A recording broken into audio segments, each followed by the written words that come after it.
মৰমৰ ছাত্ৰ ছাত্ৰীসকল 5 জুন বিশ্ব পৰিৱেশ দিৱসৰ সপ্তাহজোৰা কাৰ্যসূচীৰ আজি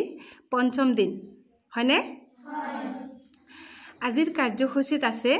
বিদ্যুৎ শক্তি ৰাখি কৰা কি আছে বিদ্যুৎ শক্তি ৰাখি কৰা তোমালোকৰ সকলোৰে ঘৰত বিদ্যুৎ আছে নে নাই আছে বিদ্যুৎ বুজি পোৱা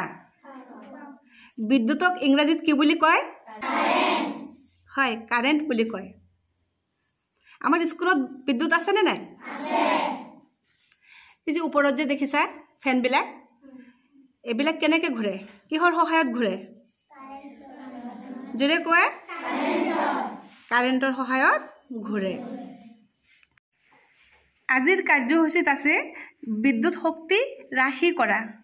বিদ্যুৎ শক্তি কেনেকৈ আমি ৰাখি কৰিব পাৰি তাৰ বিষয়ে এতিয়া আলোচনা কৰিম বিদ্যুৎ শক্তি ৰাখি কৰাৰ কেইটামান কিটিপ সকলো ধৰণৰ বৈদ্যুতিক বাল্বৰ ঠাইত শক্তি ৰাখিকাৰী LED বাল্ব ব্যৱহাৰ কৰিব লাগে ঘৰত আমি কি বাল্ব ব্যৱহাৰ কৰিব লাগে LED বাল্ব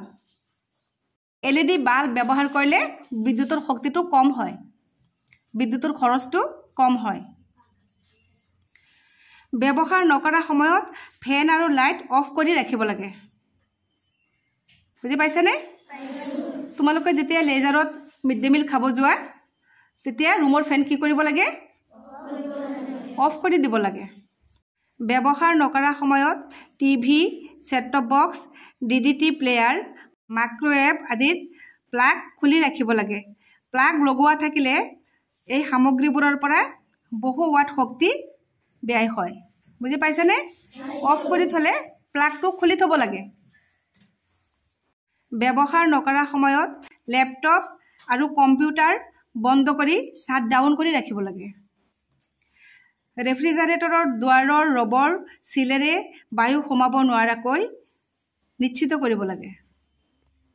শীত তাপ নিয়ন্ত্ৰণ যন্ত্ৰৰ উষ্ণতা 25-26 ডিগ্ৰী সেলসিয়াছত ৰাখিব লাগে এনে ক্ষেত্ৰত শীত তাপ নিয়ন্ত্ৰণ যন্ত্ৰৰ লগতে সিলিং ফেন ব্যৱহাৰ কৰাটো সহায়ক হ'ব শীত তাপ নিয়ন্ত্ৰণ যন্ত্ৰৰ প্ৰতি ডিগ্ৰী উষ্ণতা বৃদ্ধিৰে বিদ্যুতৰ বিলত 3-5% পৰ্যন্ত ৰাহি কৰিব পাৰি